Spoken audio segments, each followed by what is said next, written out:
ఉధృతంగా ప్రవహిస్తున్న ఒక నది దగ్గరికి ఒకసారి ఒక యవనస్తుడు వస్తాడు. ఆ నది ఒడ్డున ఒక వృద్ధుడు కూర్చొని ఉంటాడు. అయితే యవనస్తుడు ఆ నదిలోనికి దూకి మరి ఈత కొట్టాలని ఆశపడుతున్న సమయంలో ఆ వృద్ధుడు ఆ యవనస్తుడిని అటకాయిస్తాడు.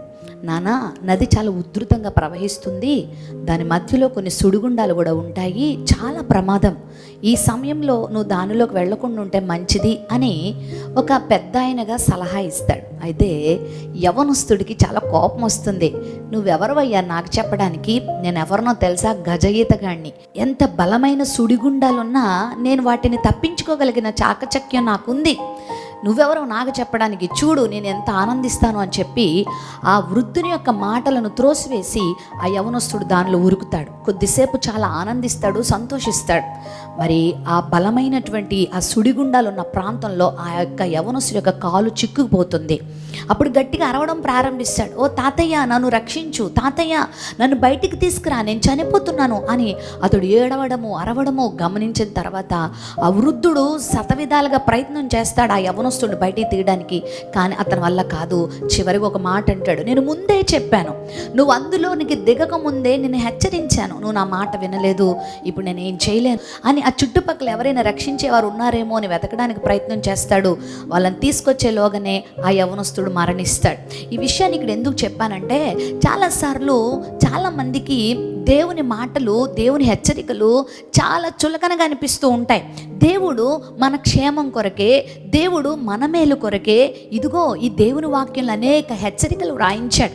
నేను ఆనందించడం దేవునికి ఇష్టం ఉండదండి, నేను సంతోషంగా ఉండడం దేవునికి నచ్చదండి అనుకుంటారు చాలామంది. ఇదిగో యవనస్తులారా మీరు ఇలా జీవించండి, స్త్రీలారా మీరు ఇలా ఉండండి, భర్తలారా, భార్యలారా, తల్లులారా, తండ్రులారా, చిన్నపిల్లలారా మీరు ఇలా ఉండండి అని ఎన్నో హెచ్చరికలు దేవుని వాక్యం మనకు అందిస్తుంది. ఎందుకో తెలుసా? మన క్షేమం కొరకే. బైబిల్ గ్రంథంలో దేవుని మాటకు లోబడిన వాళ్ళు ఎన్నో ఆశీర్వాదాలు పొందుకున్నారు. దేవుని మాటలను ఖాతరు చేయని వారు, ఆయన హెచ్చరికల్ని పట్టించుకొనని వారు చాలా ప్రమాదాలకు గురైపోయారు. ప్రియులారా, చాలా వ్యాధులు కొని తెచ్చుకున్నారు, చాలా తెగుళ్ళకు దొరికిపోయారు, సంహారకునికి దొరికిపోయారు. వారి జీవితాలు వాడిపోయినాయి, వారి జీవితాలు ఎండిపోయినాయి. దేవుని మాట వింటే ఎన్ని ప్రయోజనాలు ఉన్నాయో తెలుసా? 81వ కీర్తన 8వ వచనంలో పరిశుద్ధాత్ముడు ఇలా రాయించాడు, ఇశ్రాయేలు నువ్వు నా మాట వింటే నీకెంతో మేలు. మొట్టమొదటిగా మనం దేవుని మాట వింటే మనకెంతో ప్రయోజనం అంట, ఎంతో మేలట, కీడు కాదు. ప్రియులారా, ఈరోజు ప్రపంచంలో ఎందుకు ఇన్ని కీడులు, ఇంతమంది ఎందుకు ఇన్ని కీడులు అనుభవిస్తున్నారంటే దేవుని మాటకు లోబడనందువల్ల. ఈరోజు నువ్వు ఒక మేలు పొందాలనుకుంటున్నావా? అయితే దేవుని మాట విను. రెండవదిగా దేవుని మాట వింటే మనకి ఏం కలుగుతుందో తెలుసా? రోమాపత్రిక 10వ అధ్యాయం 17వ వచనంలో వినుట వలన విశ్వాసం కలుగుతుంది. నువ్వు దేవుని మాట వినడం వల్ల, ఆయనకు లోబడడం వల్ల నీలో విశ్వాసం వస్తుంది. విశ్వాసం ద్వారా నువ్వు దేవునికి నచ్చుతావు, దేవునికి ఇష్టడుగా జీవించగలుగుతావు. విశ్వాసం రావాలనంటే మనం దేవుని మాటకు లోబడాలి.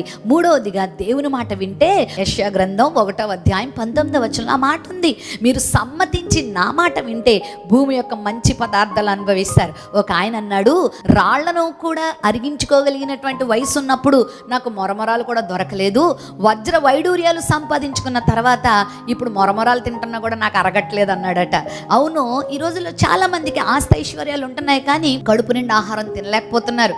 అది తింటే చచ్చిపోతావు, ఇది తింటే నీకు ఆరోగ్యం మంచిగా ఉండదని డాక్టర్లు చెప్తా ఉంటే సరైన ఆహార పదార్థాలు తినలేకపోతున్నారు. కానీ బైబిల్ చెప్తుంది, నువ్వు ఆయన మాటకు లోబడితే భూమి యొక్క మంచి పదార్థాలు దేవుడు నిన్ను అనుభవింప చేస్తాడు, దేవుడు నిన్ను క్షేమంతో నింపుతాడు.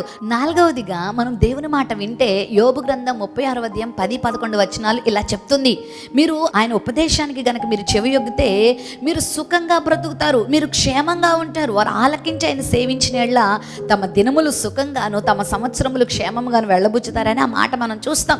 ఈ రోజుల్లో చాలా మంది తమ దినాలు సుఖంగా గడపలేకపోతున్నారు, క్షేమాన్ని పొందలేకపోతున్నారు. కానీ ఆయన మాట వినేవారు సుఖాన్ని, క్షేమాన్ని అనుభవిస్తారు. ఐదవదిగా ఆయన మాటకు లోబడితే నిర్గమాకాండం 15వ అధ్యాయం 26వ వచనం ప్రకారం స్వస్థతను అనుభవిస్తాం.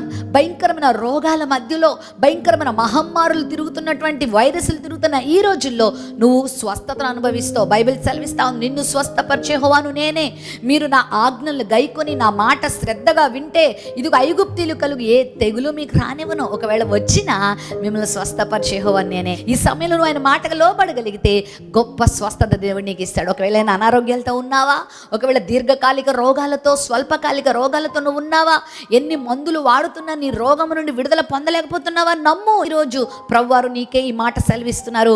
ఎక్కడైనా ఆయన మాటకు నువ్వు లోబడట్లేదేమో, ఈ సమయంలో ప్రభుని అడుగు, ప్రభువా నీ మాటకు నేను లోబడతాను, నాకు స్వస్థత దయచేయని అడిగితే దేవుడు నీకు స్వస్థత ఇస్తాడు. ఆరోదిగా ఆయన మాటకు లోబడితే ద్వితీయోపదేశకాండ 28వ అధ్యాయం 1వ వచనంలో మీరు శ్రద్ధగా నా మాట వింటే భూమి మీద ఉన్న జనములందరికంటే నేను హెచ్చిస్తానని ప్రభు వాగ్దానం చేశాడు.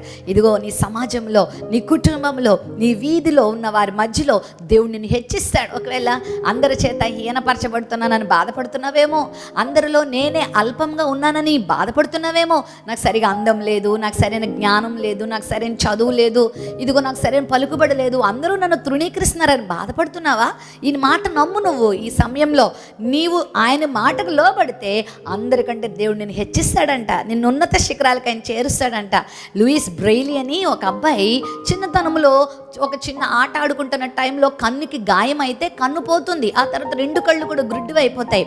అయితే అందరూ అతన్ని గుడ్డోడని ప్రక్కన పెట్టేస్తే అతడు దేవుని మాటకు లోబడ్డం మొదలుపెట్టాడు, దేవునికి విధేయుడుగా జీవించడం మొదలుపెట్టాడు. దేవుడు ఆ బిడ్డను ఆశీర్వదించాడు, బ్రెయిలీ లిపిని సృష్టించగలిగాడు. ఈరోజు అనేక లక్షల కోట్ల మంది గ్రుడ్డి వారికి, బ్లైండ్ పీపుల్కి అతడు ఎంత ఆధారం అయ్యాడో తెలుసా, ఎంత ఆశీర్వాదకరంగా మారాడో తెలుసా? ఆ బ్రెయిలీ లిపి ద్వారా ఈరోజు ఎంతోమంది గ్రుడ్డి వాళ్ళు చదవగలుగుతున్నారు, ఉన్నత శిఖరాలకు రాగలుగుతున్నారు, విద్యావేత్తలు అవ్వగలుగుతున్నారు. ఈ సమయంలో దేవుడు కూడా నేను హెచ్చించడానికి ఇష్టపడతా ఉన్నాడు. దేవుని మాటకు లోబడితే మరొక ఆశీర్వాదం ఏంటో తెలుసా? యెషయా గ్రంథం 55వ అధ్యాయం 3వ వచనం మాట చూస్తాం. మీరు వచ్చి నా మాట వింటే మీరు బ్రతుకుతారు.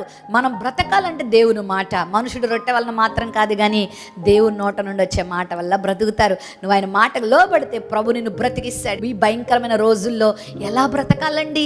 ఏంటండి వరదలు, ఏంటండి వర్షాలు, ఏంటండి ప్రకృతి వైపరీత్యాలు, ఏంటండి వైరస్లు, ఏంటండి ఈ పరిస్థితులు, మరి మానవ జీవితము ఎటుపోతుందండి అని చాలామంది వరి అయిపోతూ ఉన్నారు. అయితే వినండి, ఆయన మాట మనం వినగలిగితే ఆయన మనల్ని బ్రతికించగలడు. మరి ప్రతిరోజు కునుకక నిద్రపోకుండా ఆయన మనల్ని కాచి కాపాడుతూ మనల్ని నడిపిస్తాడు. చివరిగా ఆయన మాటకు లోబడితే మరో ప్రయోజనం ఏంటో తెలుసా? యెషయా గ్రంథం 48వ అధ్యాయం 18వ వచనంలో ఉంది, వారు ఆలకించిన ఎడల వారి క్షేమము నది వలనే సముద్ర తరంగముల వలె ఉంటుందంట. వారు ఎంతో ఆశీర్వాదాన్ని పొందుకుంటారని ఆ మాట మనం చూస్తున్నాం.